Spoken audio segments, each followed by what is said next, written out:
A warm welcome from Palo Alto. We're at HANA House here, and we will be talking about virtual reality and augmented reality for learning.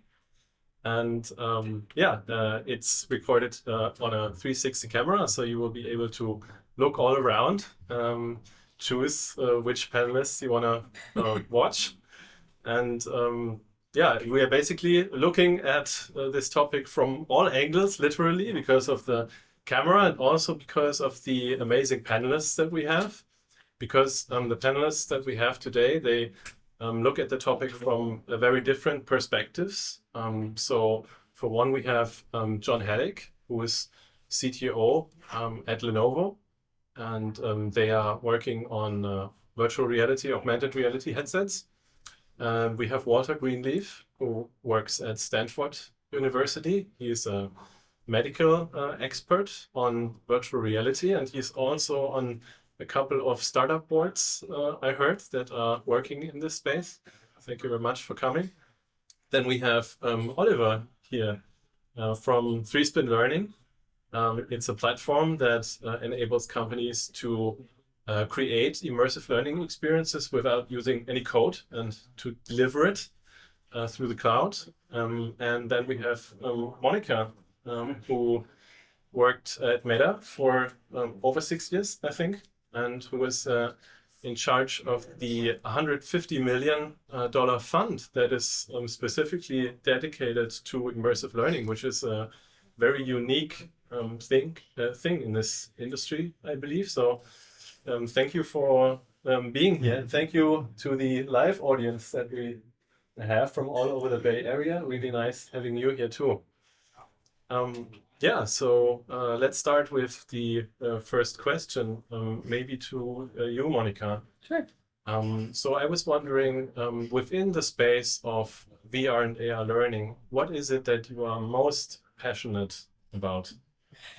I think I've spent most of my life trying to figure out how to unlock curiosity for learners, right? Because if you can get that, then they become lifelong learners and they want to learn more on their own. So I think what I'm excited about right now is we finally have the suite of tools that, when brought together in the right way, they're going to increase access to education and they're going to fundamentally transform how we learn.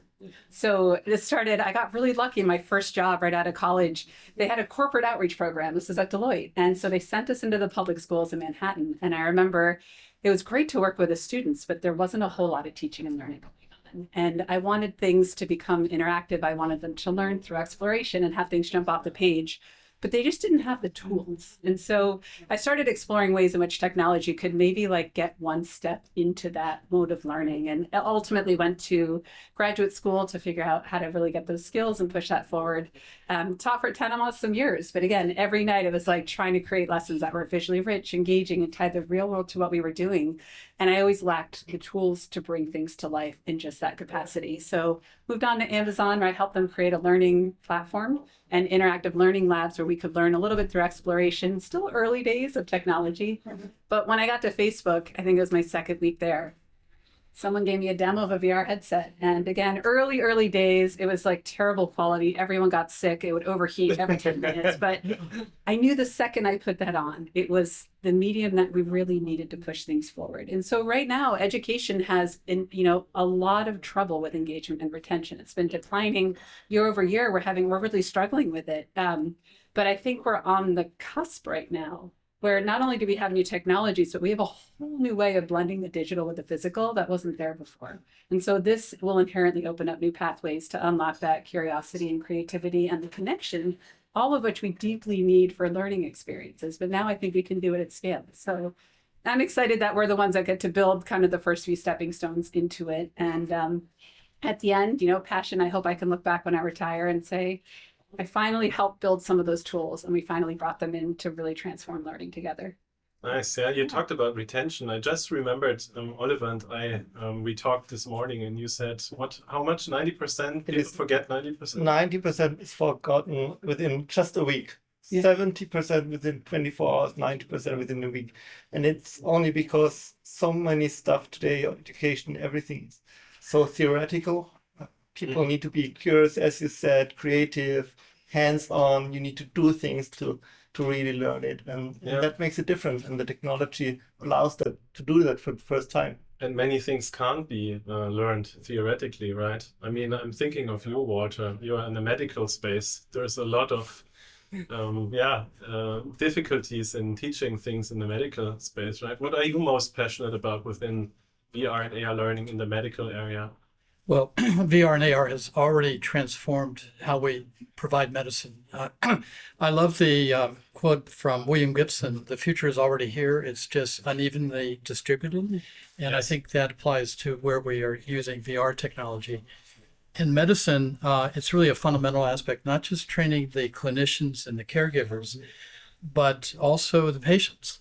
A big part of helping someone manage a medical challenge or help preventing it through wellness is education.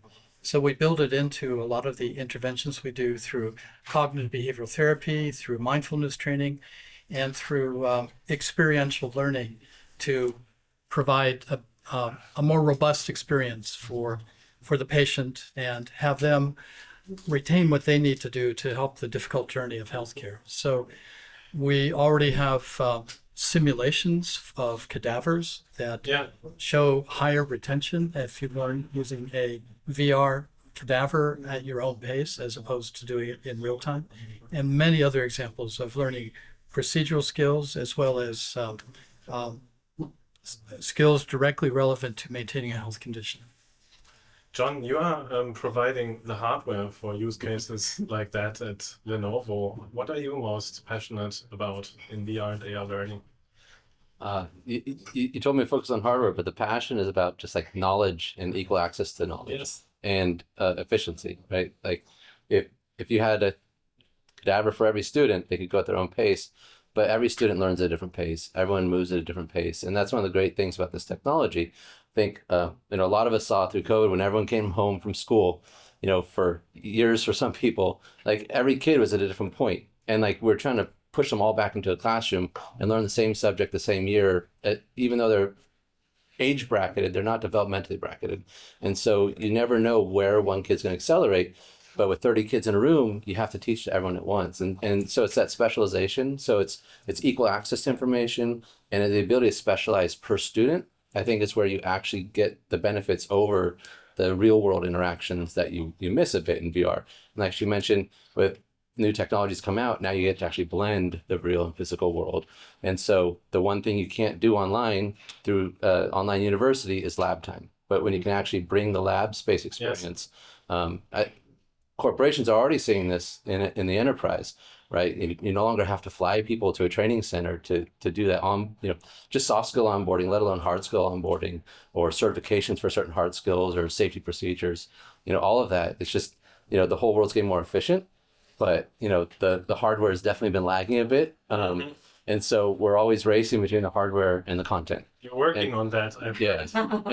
So Lenovo is, you told me that Lenovo is developing a new headset. Can you tell us a little bit more about that? Sure, I appreciate the plug. Thank you. Did not set for that. No, so there's been a lot of very affordable hardware, great for education in the 3DOF experience space. And there's been a lot of content in 3DOF experience space. But where learning gets more personal and where it gets more immersive is in the 6DOF space, when you're actually moving with it, interacting with it. And that's still hard to do at low cost. And so we're very focused right now on the enterprise training and enterprise space. The VRX headset that we're coming out with right now, has a lot of the features that you expect from all these other platforms, very high quality stereoscopic RGB pass-through, pancake lenses, all that. And we've already announced it's launching very shortly. But it's the SDK behind that piece of hardware. It's the ability, it's a content platform behind that hardware that turns it into a solution.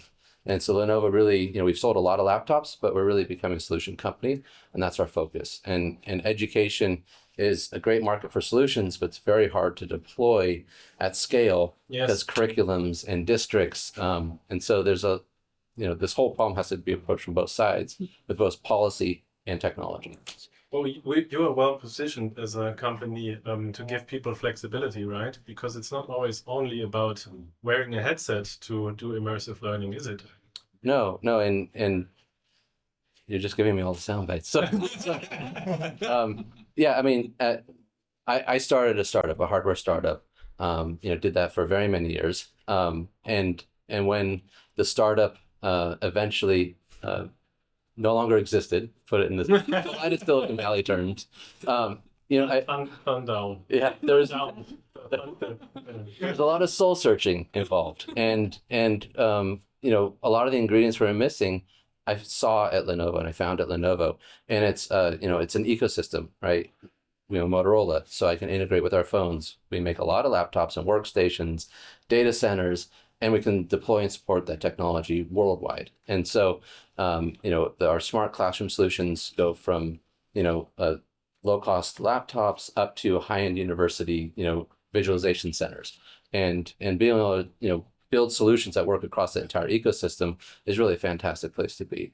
And our VRX headset is our latest, foray into that. We've had Think branded products for enterprise for a while. A lot in AR, several AR devices. The A3 is currently selling, but also 3.VR, and this is bringing all that experience and the whole tied-in ecosystem of edge compute, of tethered compute to a local workstation, or just on-device ecosystem, and all of our cloud management services and solutions that actually let you deploy that content in a secure, Think branded platform, and that's the VRX headset coming out. So we talked about what you're most passionate about. I was also wondering, maybe that question goes to you, Oliver. What are you most annoyed by within the space of virtual and augmented reality? So let me give you one example. I hear a lot of people say they can't hear the term metaverse anymore. Yeah, because they don't know what it is. That no one tells them, maybe, but. Buzzword. Yeah, I mean, like the technology is new, and we are working with corporations mainly, and corporations, they have often like these innovation departments, and they do these big lighthouse projects that are used for marketing and bring software into the company. But then, and there usually it stops, it doesn't get into the right departments, and they need to have a more practical approach, because everybody wants to have like the big, great solution out there, but they forget what they are currently at. And if they have a more practical approach, they could push the technology far more easier into the companies. And that would be a big step forward. That also has to do with hardware, right? That's what we were just talking about, that people think they always need virtual reality headsets to do immersive learning. Or, I mean, another example is right now we are recording this with a 360 camera. Is this virtual reality? You could have an hour argument with people over the definition of virtual reality and whether 360 is VR or not, is it? Like when we started, we only supported like the goggles, right? Because we thought immersive learning needs to have the headset, because otherwise it's not that efficient, right? But eventually we figured out that even if you do immersive training on the desktop, it's still a lot better than what you've got today. Like e-learning is more like who wants to be a millionaire questions, yes. Right, today. And if you do an immersive experience, even on a laptop, it's far more advanced. So you have to be more practical to bring it to the masses. Walter, would you say that also goes for medical training? Because that's very much also about the procedural steps and about haptics and emotions. Is this something that you support, the argument from Oliver? To address the annoying part, one of the things that is very annoying, not just in the clinical zone, but in all zones, is that we've stripped away nonverbal communication by many of our multi-user virtual environments. Part of education is understanding the emotional content of what's being conveyed, and by our teachers, by our classmates, by our cohorts, and by the information that we're looking at. And in multi-user virtual worlds where there's avatars, we don't have body language, we don't have facial expressions, we don't have gestures. And that's really annoying because it's as bad as texting and typing. So I think when we do have 360 video and we capture that, that's much better than the computer-generated avatars. So I think there's both. To me, what makes a difference is interactivity. And we do have interactivity with 360 video. There's ways to do that. And in my zone, we do what's called perspective taking. We create the experience of what it's like to see something from somebody else's point of view. And that is used for mental health therapy quite a bit and help people with autism and Asperger's. But it's also really helpful for teaching clinicians how to handle a difficult situation with another person. And I know educators at large have to handle them too. Part of everything we do involves interpersonal connection. And that's what's annoying right now is we're not doing as good a job as we could with VR, AR technology to foster the nonverbal part of our communications. I hear from the back that you cannot see. Yeah. So we will try to speak a little bit louder for you. And make more gestures too. Yeah, there's one who wants, if you want, we can All a little bit. Why don't we all move, why don't the speakers move to the middle? stand all around the 360 camera. What are you most annoyed about? I think what I sort of keep hitting roadblocks is that virtual reality is really hard to explain unless you experience it, right? And so when we're trying to get this into organizations and institutions, there is no combination of beautiful words that we can possibly put together or video that help people understand what it is. And so just like you were saying, is it a marketing play or is it actually a solution? Yes. We have these over sensationalized videos that show people it's like not at all possible, but way off in the future, or someone's, how they envision it. And so it's really hard to get people to understand the value until they put that headset on and they try it. And then beyond that, and finding that we've known this for a long time, but now in particular, innovation is hard, right? And everyone in this room is very excited for innovation and going anywhere without a playbook. But for larger organizations, they want to shut it down, right? It's hard to break a current operational structure to include something that's this different and this new. And so I think trying to help people understand, just like the word metaverse is so huge and no one knows how to understand it, that we're really looking at, that's a combination of bringing all these pieces together eventually is where we ultimately want to get and integrate with humans. But we're not anywhere near there. We have all these disparate pieces and they're all unlocking little ways in which we can start to use the technology and add that value. But I think it's up to us to recognize we're adding layers right now. We're not taking everything away and putting everything in a headset or asking someone to transform someone so dramatically. We don't have the content yet. We don't have all the pathways yet. So we're going from like this hybrid way of learning, right, where it's part in person, part online, to what I call the tribrid way of learning, where you can go in person, online, and you can add immersive experiences when and where it makes sense. And so I think for everyone to sort of understand that this is innovation in action right now. And it feels easy to want to shut it down, but to work with it and understand the opportunities is going to take all of us, again, understanding what the actual software does and those applications and doing it in a realistic way that can build real solutions. John, what do you think? I think I'm going to roll back a little bit and say I have a love-hate relationship with the hype cycle. Yeah. Right. Metaverse is just an outgrowth of a hype cycle, right? It used to be cyberspace, right? Then it was virtual reality, and now it's the metaverse. But a lot of human endeavors need a catalyst, need a focus, because only so many of us can be experts in certain areas, and so a word like the metaverse does make it like something people can hang on to, right? But it's the hype cycle that everyone in this room like has seen real use cases, like real productivity, real measurable, improvements in training or something like that, if they're exploring the space at all. But because of adoption, because of content, because of all sorts of barriers to how fast you can deploy technology, how fast you can grow, you need a hype cycle to get that enthusiasm. You need a hype cycle that says this will be like a new way to interact with the world someday, because otherwise it would take us an extra decade to bring up the supply chain, to make the technical investments, to do all this core fundamental technology development that has to happen. In a new market like this, it languishes through natural growth. And then there's a hype cycle, and everyone hates hype cycles, but that's what gets these huge leaps in capability that we've all seen and we're all about to benefit from. And then we have to do the hard growth again. It's like, okay, now that we have eliminate so many of these barriers. Let's go do the work to deploy the technology. Let's build the solutions and let's build the content. And so so right now, I would love to say I hate the hype cycle because it makes us all, have to explain weird conversations at Thanksgiving dinner with family. But at the same time, it can fuel these major steps in technology availability and supply chain maturity that then real solutions are built on. And that's the phase that we're entering. Yeah, so we have a lot of things that are already there. Also, because of the hype cycle, there was a lot of investment. We have a lot of hardware in the market. We have great software. But what do you think is really needed to get it lift off in the learning space? I mean, we are talking a lot, and we are doing this right now. But the adoption rate within the learning space is not as high as it could be, right? So what do you think is needed to get it to the masses? Walter, what do you think?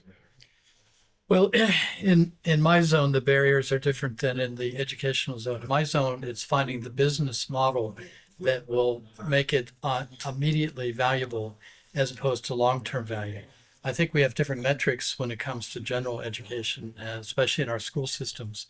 I think it's going to take research showing the relative effectiveness. And if we can show, and we have shown, and we need to put the data out there, how this reduces cost for the educational ecosystem, how it improves long-term learning, other benefits. I think it's a matter of doing the studies and marketing them and hyping them up a bit. I mean, the marketing hype cycle. Yeah. I agree with that. Plus research, a lot of, educational companies come and they're like, we just did 15 years of research. And like most of the stuff pre-pandemic, we probably have to throw out, right? It's a whole different area of research at this point. It is putting some of that design-based research on top of new things that we're putting out there. We don't know how headsets are going to affect younger users. Like there are all these things that it's actually brand new research. And so we often rely on this older research. And unfortunately, it's not going to give us the answers we're looking for right now. So it is a huge new opportunity. Oliver, what do you think? Do we need more research, or is it something else as well? No, I mean, it's a quite easy formula, right? You've got the research demonstrates the return, but organizations want to have return on invest. So you have to invest on the bottom line, and right now the invest is big. So like airlines, they can afford virtual reality training because they've got like a big invest when they have like their airplane sitting on the ground for like 2 days to do some training, right? But other organizations can't afford it. So, and that's nice for you to ask the question. What we are working on is reducing the costs. So then you've got a higher return on invest, because if you can create content easily and everybody can create content, because it's just as easy to create like a PowerPoint slide, then you've got the big return and you have a low invest, and it makes sense for a lot of use cases, and that will drive the adoption. Talking about use cases, I'm sure you've all seen use cases where there has been measurable success, where virtual reality or augmented reality has been used and maybe compared to traditional learning. Maybe you could talk a little bit about that. Monica, what have you seen in this space where you could really prove the value? There are a number. The first one that really came out and was like, the hype cycle through marketing was really with OSOVR, who did surgical training in virtual reality and did the A/B test of this is the person who has traditional training methods, person who trained in VR, they each had a day, and then they had to use the real equipment. And in the end, they found a 230% improvement in performance. The person who trained in VR had the fidelity, they had the body language, the confidence, and the fluidity of doing it. So they made very few errors. They did the procedure very quickly. The other person got through it okay. They both became great surgeons, but it took him a lot longer. He needed to ask for help. He had to really fumble with what he was doing and do more trial and error.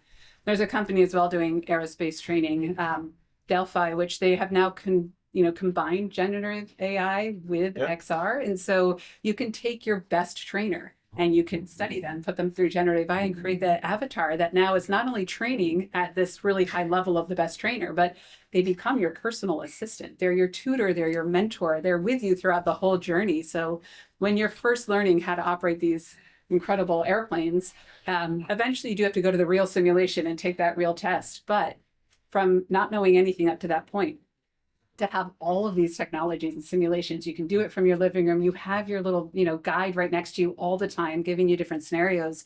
That's a much faster, better way to learn, much more secure. And so they're finding there's I think it's a 50% reduction in cost to get to the actual level of fidelity that most of them had to take before. So it's faster. But we know that if an early learner has a mentor, there's a much better success rate. So they're able to amplify that and give people, 5 times more of that mentorship capability through generative AI and avatars. So all these cool scenarios. But when we think of just like a deeply human level, the very first VR theater that we ever did was with National Geographic way pre-pandemic. This was not a formal study, but anecdotally, it's really interesting because the VR theater had an explorer get up on stage, talk about their travels. There was a headset on every seat, and every 3 or 4 times throughout the presentation, they would say, well, let's just go there. You put on the headset, you get transported through 360 to where that person was. And so they did an A/B test with a group of students on a field trip. It was a woman who's talking about the ocean and manta rays. And so one group just got her with the video and the other group got her with the headsets. And they went in 4 or 5 times and swam with the manta rays. The one where they didn't get the VR, at the end, they asked her all sorts of questions about herself. What's your degree? What made you become a scientist? And then the ones that actually put the headset on, they only wanted to know more about the animals that they were swimming with and how to help conserve them and how they worked and the biology behind them. And so you have to be near something, you have to understand it to care about it. And I think that story just tells a really nice job that VR helps you care about whatever the subject matter is that we're trying to teach about on a much deeper level. That's wonderful. Yeah. You just talked about surgical training. Walter, do you have something to say to that? That is the space that you've been involved with, right? Well, I think that we need to keep in mind that VR is also good for things that we could not do otherwise. That Yes. places we could not get to, but also techniques that we can't teach directly. And I love the examples of where Doctors Without Borders will send in a VR headset, and an expert in a remote area can look over their shoulders and teach someone who needs to learn that night how to remove a tumor the next morning in a remote area, a procedure maybe they've never done before. Yes. So I think the amazing examples of where we break down time and distance and create an experience that someone can learn from, those are just going to become more and more profound. And I think it's really just going to be a matter of until we start seeing things used ubiquitously as part of when you buy a piece of equipment, there's a link or a headset with the equipment to train you how to use it and have some remote support for it. That'll happen. We're close to that. And that'll, I think, make the cusp, because right now, as you pointed out earlier, not enough people have had that experience with VR to get excited about the way we are. Yes. Yeah, you're right. John, One of the natural. Go ahead. So to say, one of the natural ways any new technology gets to the market is through subsidies of some sort, right? And it could be a subsidy in the cost of developing the technology or deploying the technology. And I think, we've seen some great examples of how this technology works in enterprise, because you can measure how many flights you saved, you can measure how much training time you save, you can measure the error rates, and if you reduce them. So there's so much data that, in enterprise we can justify by measurement, right? We can set very financial driven KPIs, but that's fundamentally developing this technology that can go into education, right? Everything you talked about goes into education, goes into personalized education, goes into the tools, and it's hard to make that leap into education. We did a lot of Daydream deployments in our classroom VR system.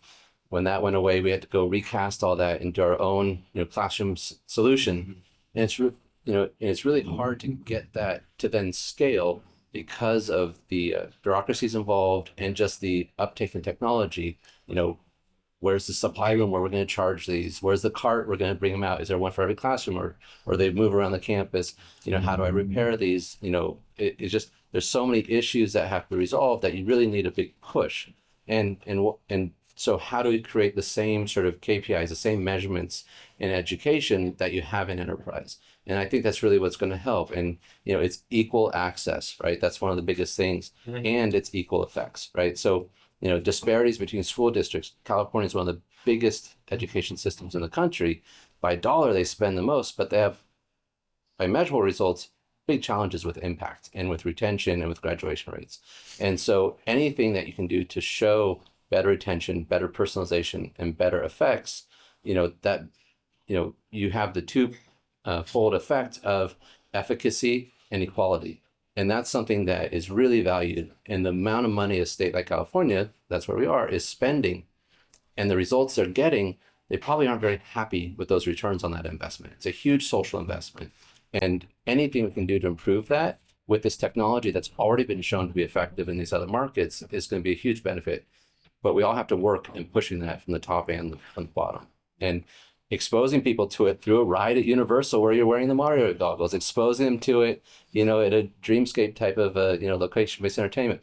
First thing is just exposure, and back to the hype cycles, just awareness is the first starting Always point. coming back to the hype cycle. And it's interesting, the only sort of broad strokes, because you're right, within the enterprise industry, we're seeing a lot of those numbers that line up really well. And National Laboratory did one where for education, they said, I don't exactly know what experiences they studied, but that you remember about 5% of what you learn in lecture style learning, right? So like none of us will remember any of this conversation very soon.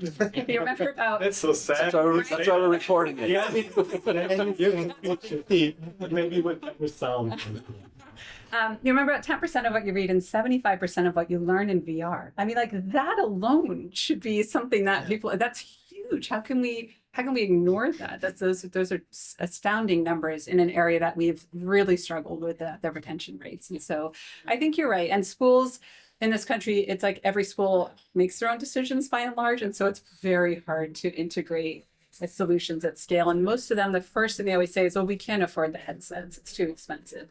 But when you look at how many schools are thinking about building a new science lab for millions and millions of dollars, and then the upkeep of having someone manage that lab and buy all the equipment for that lab, if every incoming freshman gets a headset instead, they suddenly get access to that lab and any other lab that's already in there, and all the field trips and connections to people in the world. And so the rate of return is enormous, right? That ROI is huge compared to millions for a physical structure that only a handful will actually get into, and that you have to really pay a lot for. So I think it's sort of that balance and give and take. And just like the aerospace, eventually you do want the real equipment, right? Like eventually you do need the real simulation, and that takes up space, and that has different assessments with it. Eventually you're going to get into that airplane, but there's sort of that precursor to it that increases the access by, thinking actually that $300-400 headset for every freshman comes out much cheaper than some of the other investments, and gives them a lot more. I think Walter got triggered by lab. when he did that. Well, no, I agree, but I also think we need to keep in mind that it's not just the inertia of the systems. There's something uncomfortable about seeing someone wearing, blocking their face, or if I was in this room now wearing my headset and you weren't, I'd be conscious of that. Yeah. So part of it is the experience of VR, the way it is, but new technology is being developed, lighter weights, AR systems that won't quite, and we'll get used to seeing other people doing that in the same way we got used to somebody walking down the street when the phones were really big, they looked really weird, but we got used to.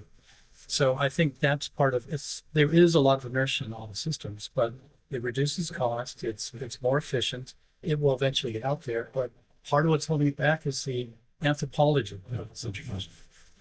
Absolutely. I've been in many demos, great technology demo, full of a room of technologists, and the first person's always really excited to try it. They're put the headset on me.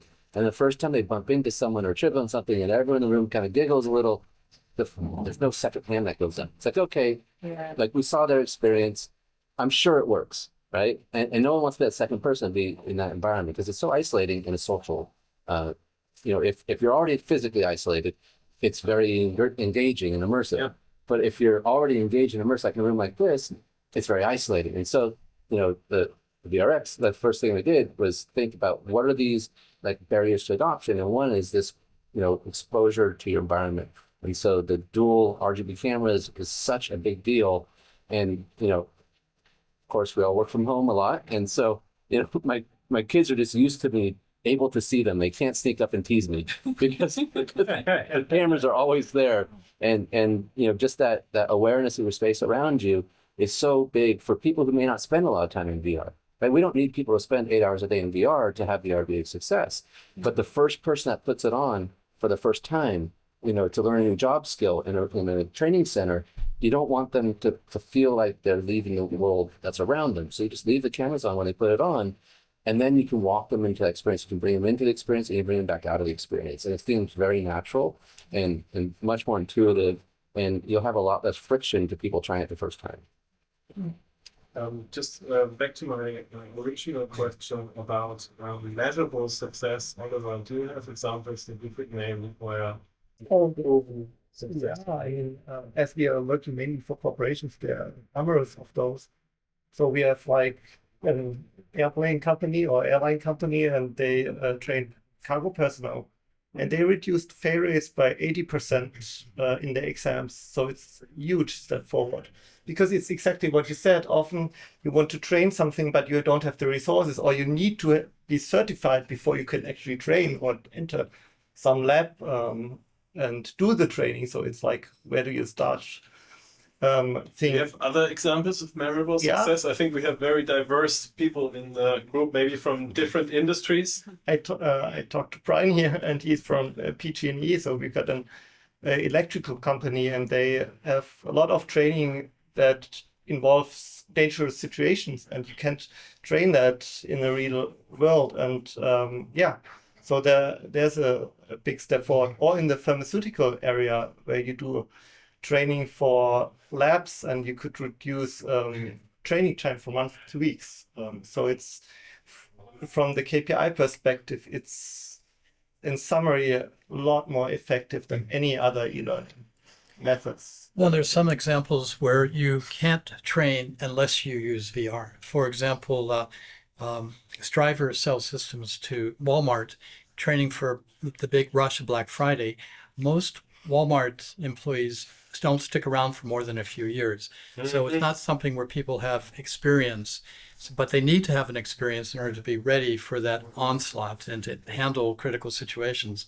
So the only way to do it, the only way to train all the staff members that need to be trained, is to leverage VR technology. And there's other examples like that. And even then, a lot of learning happens if you are allowed to do errors, right? And mistakes are free in VR. Right, exactly. You can do it as often as you want to, but in real world, you don't want to do it. And you're so hardly working on not doing an error that you don't learn to do it. And everybody that has failed doing something will do it right the next time. So that's a great thing about VR. It is hard to measure in VR, though. Assessment is challenging for a lot of VR experiences, and I know that people struggle with that when they're trying to create experiences. How do we assess it? How do we measure it? What can we safely take in terms of data and feedback that gives us some kind of an output? So a lot of these studies, again, it's sort of like it's hard to measure some of this in this moment as we go through with it. And soft skills are very hard to measure. When it's an incredible use case to learn soft skills in VR, but it can become challenging to figure out how to use the assessment tools for those.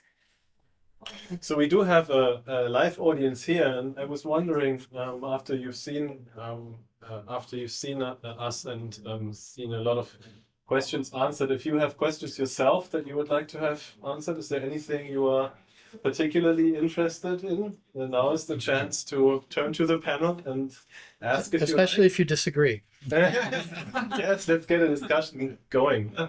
Hi, my name is Piyush Malik, and as an outsider, as a consumer, trying to see how this industry has evolved, and as I was sharing with Nicole, very first time I saw an AR VR demo was her application. That was about 2016 time frame, and I've always been kind of wondering, when would the dependence on an external headset go away? And my experience from the very first prototype of Oculus, using it at Stanford's SRI lab, gave me a total headache and a dizzy feeling.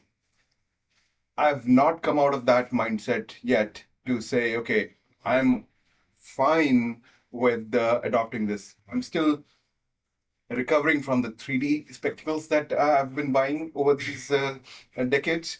And so tell me, what's the future of the hardware, especially with John around here? So the question for everyone else was if when does the headset go away, right? Is that a good summary? Okay. I mean, the easy answer is there's no one solution for every situation, right? There's great holographic or light field based wall panels under development, and there's certain scenarios where that's going to be a great solution. At the same time, I don't know how much of your content you needed to see in immersive VR, but it could have been lightweight AR. So it really just depends on marrying the technology to the actual use case that will benefit you. And if you're doing immersive gaming and you're on a first generation headset, you're going to get very sick. If you're doing immersive gaming and you haven't desensitized your vestibular system and you do it on today's headset, it's still a challenge, right? Because no matter how good the tracking system is, right, with the weight of current devices, just the movement of the headset on your head creates more distortions than the actual tracking system has. So there's a lot of these factors in that we've completely eliminated in the lab, right? Like vergence accommodation, it's actually less of a problem than just calibration, right? Like most of the time we say, oh, I'm having a hard time focusing on both things at the same time. If you check carefully, they might have been actually at the same vergence accommodation distance, but the calibration had a slight error that you weren't even able to perceive. But it's enough to affect your ability to focus on both at the same time. And I mean mentally focused, not physically focused. And so little things like that you can solve in hardware, right? But just the weight of the device, you have to find this marriage between comfort and stability. And so with the best tracking system in the world, and they're pretty great on paper, you still have to make it very comfortable while being very secure. It's not a flight helmet designed for one pilot. Right? It's a device that can go from person to person to person. They have to be able to put it on correctly, and then it has to be stable enough that there's no added wobble that the tracking system can't compensate for. We're starting to personal see more device. cave environments. Yeah. Cave is not the best term, but where you have a 3D interactive environment. And I think one day our smart cars will be in our driveway, and they'll also be our office, and they'll have screens around them, and we will use that as how we work. But right now, I think we're not very good at that form of experience, but I have seen some domes that people build. There's amazing caves. You have to go to them to use them, Right. right? And that's the challenge. Is there's a different technology for each situation, and there's no like magic technology that's just like cerebral or something. And think of how hard it is. I mean, everyone tried socially acceptable form factor in the form of glasses, and it's really hard to get all of that technology into them, right? And so people are recognizing that, right, you can get them out there, but it's a terrible experience. Beginning VR, I mean, I don't know anyone who did the very early versions of, like Gear VR, Mission ISS, but you don't go back in after you feel sick in VR. And so that was something we knew immediately we had to prioritize fixing when we were making early experiences. But typically now, I think one of the best approaches is not a lot of people have headsets, right? So whatever we're going to build in VR, know that a lot of people won't. So do the accompanying AR experience for a mobile device, and also make sure that you have something, on a laptop, so that everyone gets some understanding of that immersion or can link in with other people who might be in a headset. But let's not keep everything closed off to the VR experience, because we're not going to reach a lot of people, and a lot of people actually don't enjoy that, right? So just as a follow-on question to that, is somebody working on an implantable chip for AR VR where you just push a button and... I'm sure somebody is out there. The coolest thing I saw was actually the contact lenses, which I was like, I would never wear those, but they pivoted. Yeah. Yeah, they did. They actually kind of they're like, we're going to hold on to these till people are ready. But they were created. But again, you can I saw it for military training. You can see what the drone sees through your own eye, through the contact. So there are all these ways that you can start to think about how you're, again, like you said, Doctors Without Borders, someone else could actually, through your own contacts, help direct you and help you understand how to do certain things. So the chip, we'll see. We're a long way away from that. But anything's possible. We can dream. Exactly. I think there's Nicole. 3 more questions. I'm not sure who was first, but did you have a question? Yeah. I wanted to follow up with what you said earlier about generative AI. Yeah. And I want to go beyond the conversation about whether, kids using generative AI to cheat and do their homework and all that sort of stuff. But what I am curious about is what does generative AI in an immersive context, what kinds of new knowledge, what kinds of new educational or teaching platform patterns does it create? a lot of the education, having been in the business for 30 odd years in tech, we often bring the old paradigms with us, and a lot of the education is still like teacher in front of a classroom. So I was curious, with generative AI, what kind of new knowledge, what kind of new content, ways of thinking could we communicate inside these immersive systems? And then how is that Well, it can be personalized. Right now, we have sort of a one size fits all. We build some content, and it may not match that person's culture or their age group or their socioeconomic background or their predilections. But now with generative AI, we can create an experience that could be designed dynamically. That's the other thing, is we're starting to use wearable sensors and eye gaze to understand what people are paying attention to, what's motivating them.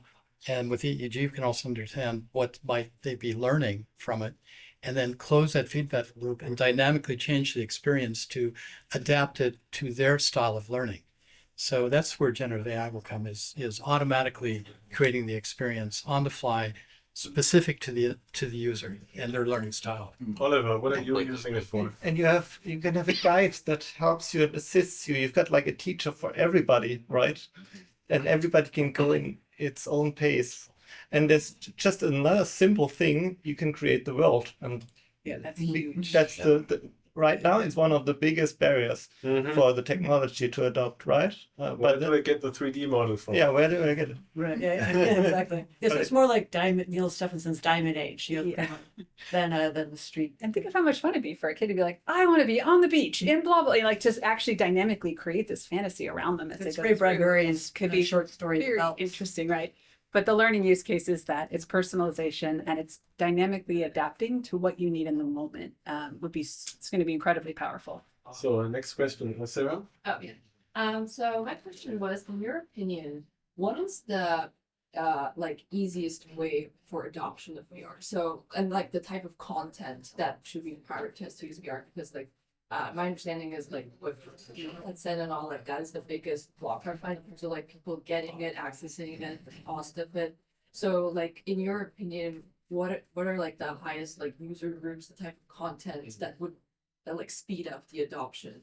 And maybe for context, you are working for Coursera, Yeah, right? Coursera. So it's like a platform that everyone has access to worldwide, with thousands and thousands of courses. And VR is far away from that reach, right? Is it?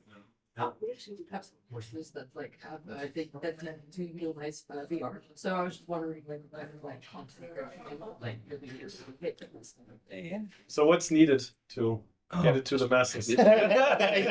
Bundle Yes, or sure. subscription.